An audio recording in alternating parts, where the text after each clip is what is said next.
3 months అనేది critical అనమాట. Okay. So, ఈ 3 మంత్స్ పీరియడ్‌లో అనేది మనకి యూపీటీ పాజిటివ్ వచ్చిన దగ్గర నుంచి ఈ 3 మంత్స్‌లో అంటే చాలా జరగొచ్చు మధ్య మధ్యలో.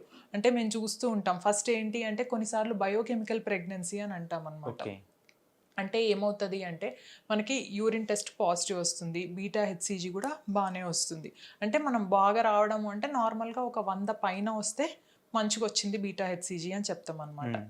సో, అట్లా గాకుండా కొంతమందికి 50 రావడము, 75 రావడము దీన్ని బయోకెమికల్ అంటాం. ఆ తర్వాత మనకి 100 వచ్చిన తర్వాత గూడా 100 పైనొచ్చిన తర్వాత గూడా మళ్ళీ నెక్స్ట్ మనం రిపీట్ జేసి చూస్తామనమాట బీటా హెచ్‌సీజీ. మనం 48 అవర్స్ తర్వాత. ఓకే. అంటే మనకి డబ్లింగ్ అనేది అవ్వాలనమాట.